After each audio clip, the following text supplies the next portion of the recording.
नमस्कार, मैं हूं विनय पाठक। एबी न्यूज में आपका स्वागत है। आइए देखते हैं मुंबई तथा आसपास की जुड़ी कुछ खास खबरें। हर हर महादेव। सावन का महीना और सायन कोलीवाड़ा की सड़कों पर गूंजा बोल बम का जयकारा, और इस जयकारे को ऐतिहासिक बनाने वाले हैं भारतीय जनता पार्टी के फायर ब्रांड नेता श्री राजेश रस्तोगी जी। जी हां, धर्म की प्रबलता के लिए सावन में निकली कांवड़ यात्रा का ऐसा स्वागत, ऐसा सत्कार जो पहले कभी ही देखा गया फूलों की बारिश, जय श्री राम के नारे।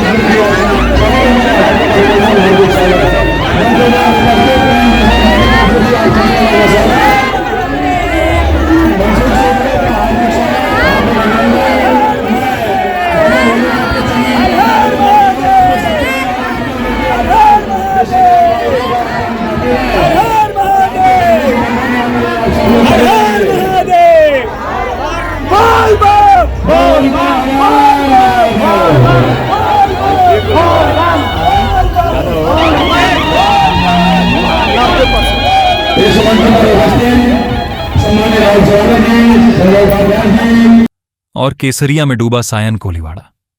सायन कोलीवाड़ा विधानसभा में भाजपा नेता राजेश रस्तोगी जी ने कांवड़ यात्रा के स्वागत के लिए दिल से तैयारी की थी। दोस्ती एन्क्लेव के पास बने हनुमान मंदिर पर सबसे पहले सभी अतिथियों ने पूजा अर्चना की, आरती की, भगवान से यात्रा की सफलता की कामना की।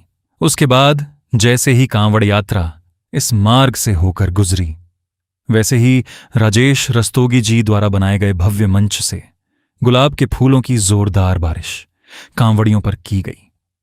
ये सिर्फ फूल नहीं थे, ये सायन कोलीवाड़ा के लोगों की श्रद्धा थी जो भाजपा नेता राजेश रस्तोगी जी के नेतृत्व में कांवड़ियों पर बरस रही थी। साथ ही सभी कांवड़ यात्रियों के लिए सील बंद पानी की बोतलों का वितरण भी किया गया ताकि सावन की इस कठिन यात्रा में किसी भक्त को कोई तकलीफ न हो। इस पूरे आयोजन ने यह साबित कर दिया कि राजेश रस्तोगी जी सिर्फ एक नेता नहीं, भारी संख्या में कांवड़िए केसरिया वस्त्र पहने जबरदस्त उत्साह में नजर आ रहे थे। हर तरफ धार्मिक नारे गूंज रहे थे। पारंपरिक वेश में महिलाएं पुरुष कंधे पर कांवड़ लिए भक्ति में लीन थे। आगे आगे भगवान शिव के स्वरूप नृत्य करते हुए चल रहे थे, जो देखने लायक था। ऐसा लग रहा था जैसे खुद महादेव अपने भक्तों के साथ चल रहे हों। ये कांवड़ यात्रा विभिन्न मार्गों से होते हुए बबूलनाथ मंदिर पहुंची, जहां महादेव का जलाभिषेक किया गया। और इस ऐतिहासिक स्वागत को और भी बड़ा बनाने के लिए कई दिग्गज नेता खास तौर पर पहुंचे थे। बोरीवली के आमदार संजय उपाध्याय जी, पूर्व सांसद शिवसेना राहुल शेवाले जी, और उत्तर प्रदेश के आजमगढ़ जनपद से एमएलसी विजय बहादुर पाठक जी, जो खास तौर पर इस यात्रा का स्वागत करने मुंबई आए थे। इसके अलावा स्थानीय नगर सेवक तृष्णा विश्वास राव, साक्षी कनौजिया, उत्तर भारतीय मोर्चा के पूर्व मुंबई अध्यक्ष संतोष पांडे जी सहित जिले, मंडल और वार्ड के सभी पदाधिकारी मौजूद रहे। जिस तरह से भाजपा नेता राजेश रस्तोगी ने कांवड़ियों की यात्रा का स्वागत सत्कार किया, वो वाकई काबिले तारीफ है। एक तरफ ये आयोजन धार्मिक आस्था को दर्शाता है, तो दूसरी तरफ इसने राजेश रस्तोगी जी की राजनीतिक हैसियत का भी एहसास करा दिया है। सायन कोलीवाड़ा में उनकी पकड़, उनका जनाधार आज पूरे मुंबई ने देखा। ये स्वागत सिर्फ धार्मिक नहीं बल्कि शक्ति प्रदर्शन भी था, जो काफी चर्चा का विषय बना हुआ है। इस अवसर पर सभी आए हुए मेहमानों का शाल ओढ़ाकर, फूलों का गुलदस्ता देकर जोरदार स्वागत किया गया। काफी देर तक शोभा यात्रा का स्वागत सत्कार चलता रहा, फूल बरसते रहे और हर हर महादेव के नारों से आसमान गूंजता रहा। इस अवसर पर बोरीवली विधायक संजय उपाध्याय जी ने और उत्तर प्रदेश से आए एमएलसी विजय बहादुर पाठक जी ने क्या कहा, आइए हम आपको सुनवाते हैं। ऐसा लग रहा है इस विशाल कांवड़ यात्रा में आके। श्रावण माह में भगवान भोलेनाथ की पूजा उपासना पूरे देश में बड़ी श्रद्धा के साथ की जाती है। सायन जिसका नाम में ही शिव है, यहाँ से महादेव के भक्त कावड़ लेकर मुंबई के प्रसिद्ध बाबुलनाथ मंदिर की ओर आगे बढ़ रहे हैं। और ऐसे समय में हमारे मित्र राजेश रस्तोगी जी ने इन कावड़ियों का स्वागत करके हमें भी इस मंगल यात्रा में सम्मिलित किया है। मैं इतनी बड़ी संख्या में जो कावड़ यात्री सहभागी हुए हैं उनको देखकर प्रसन्न भी हूँ, खुश भी हूँ। अभी एक जत्था गया है, दूसरा जत्था आने वाला है। हमारे नेता राहुल शेवाले जी, उत्तर प्रदेश से हमारे विधायक भाजपा नेता विजय बहादुर पाठक जी, राहुल शेवाले जी, बहुत सारे लोग यहाँ पर उपस्थित हैं और गजब का उत्साह है। सवेरे सवेरे यात्रा शुरू हुई है और पैदल चलकर नंगे पैर लोग कावड़ लेकर जा रहे हैं और बाबुलनाथ में महादेव का जलाभिषेक करके यह यात्रा वहाँ पर संपन्न होगी। मैं महादेव के चरणों में सभी के मंगल की कामना करता हूँ। वंदे मातरम तक कांग्रेस के नहीं कहना चाहते, उसके लिए क्या प्रतिक्रिया रहेगी? वंदे मातरम इस देश का राष्ट्रगीत है। देश की सर्वोच्च वैधानिक संस्था पार्लियामेंट ने वंदे मातरम के पूर्ण गायन का प्रस्ताव पारित किया और उसके बाद पूरे देश में सभी सार्वजनिक कार्यक्रमों में, सरकारी कार्यक्रमों में उसकी शुरुआत राष्ट्रगीत वंदे मातरम से प्रारंभ होनी थी और संपूर्ण वंदे मातरम का पठन आवश्यक था। सभी ने इस नियम को माना, लेकिन 1937 में मुस्लिम लीग के विरोध के बाद कांग्रेस ने संपूर्ण वंदे मातरम का विरोध किया। उनके प्रस्ताव में केवल 2 पैरा बोलने का उल्लेख हुआ और आज फिर से एक बार कांग्रेस ने केवल 2 पैरा ही बोलने की बात की है। और वंदे मातरम जब चल रहा था तब कांग्रेस के नेता सोनिया गांधी, राहुल गांधी, मल्लिकार्जुन खड़गे अस्वस्थ दिखे। वो वंदे मातरम को बीच में ही रोकना चाहते थे। वंदे मातरम ये आज़ादी का मंत्र है। वंदे मातरम बोलकर कईयों ने इस देश के लिए कुर्बानी दी है। इस वंदे मातरम को विवाद में मुस्लिम तुष्टीकरण के लिए डालना ये अपराध है। जिस मुस्लिम लीग के कारण देश का विभाजन हुआ, पाकिस्तान और बांग्लादेश बना, आज फिर से कांग्रेस उसी मुस्लिम लीग का पर्यायी बनी है।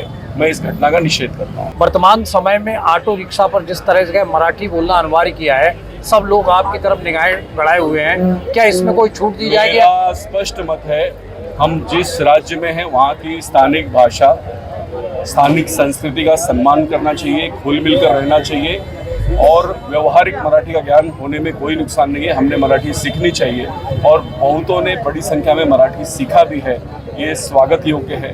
केवल भाषा का विरोध करके किसी के एजेंडे में जाने से अच्छा एक दिन में हम मराठी सीख सकते हैं। हमारी लिपि सेम है, देवनागरी में हिंदी है, देवनागरी में मराठी है। तो जब ये भूमि हमको रोजी रोटी दे रही है और यहाँ के हमारे भाइयों का मत है कि आप भी थोड़ी सी मराठी बोल लो, तो इसमें अपराध क्या, इसमें गलत क्या, ये मेरे समझ से परे है। और इसके लिए मैं सभी से अपील करूंगा कि हमने मराठी भाषा बोलनी चाहिए। और इसमें आपने भाग लिया, किस तरह से आपकी प्रतिक्रिया रहेगी?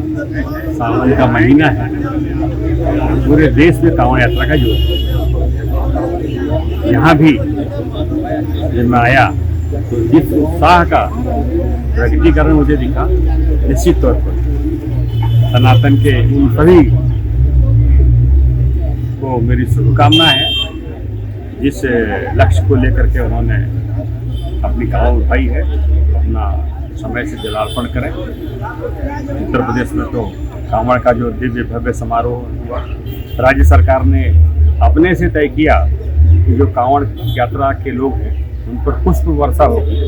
और हमने पश्चिम उत्तर प्रदेश में, कभी झांसी में, कई जगहों पर हेलीकॉप्टर से, सरकारी हेलीकॉप्टर से पुष्प वर्षा की है।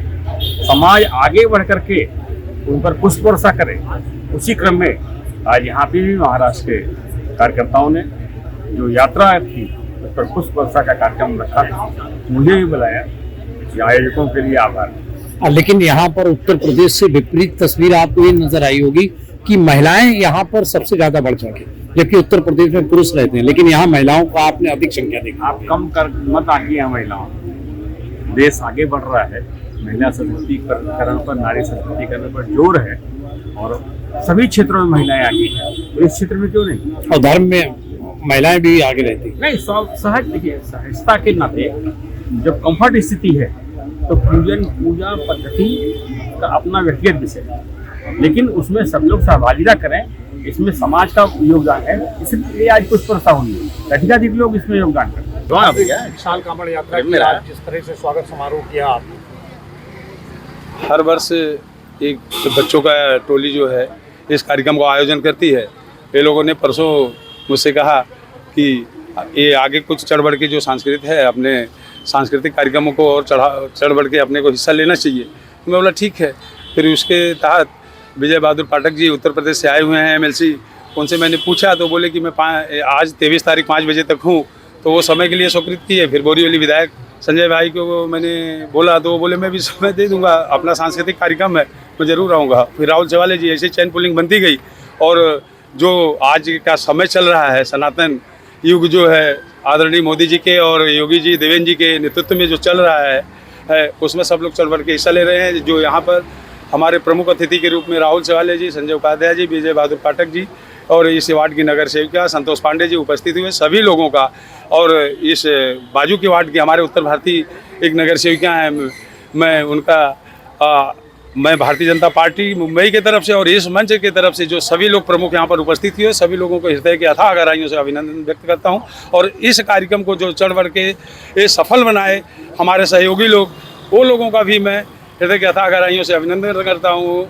और मैं महादेव के चरणों में यही प्रार्थना करूँगा कि हर वर्ष मनसुख साकेत का जो पूरी टीम है वो करती रहे और हम सब लोग, आप सभी लोगों के सहयोग से चढ़ बढ़ के वो सभी लोगों का सहयोग करते रहें। बाबा भोलेनाथ जी के चरणों में प्रार्थना करूंगा कि सभी लोगों की मनोकामना पूरी हो। एबी न्यूज में अभी तक का सफर करते हैं समाप्त। विनय पाठक को दीजिए इजाजत, हम फिर मिलते हैं नए सफर के साथ। चलते चलते गुजारिश मिलती है लोग, यदि आपके आसपास कोई समस्या है या घटना घटित हुई है और आप उसे एबी न्यूज तक पहुंचाना चाहते हैं तो स्क्रीन पर दिखाए जा रहे हमारे नंबर पर संपर्क कर सकते हैं। लेकिन चलते चलते आपसे अनुरोध कि हमारा चैनल लाइक शेयर सब्सक्राइब करना ना भूलें।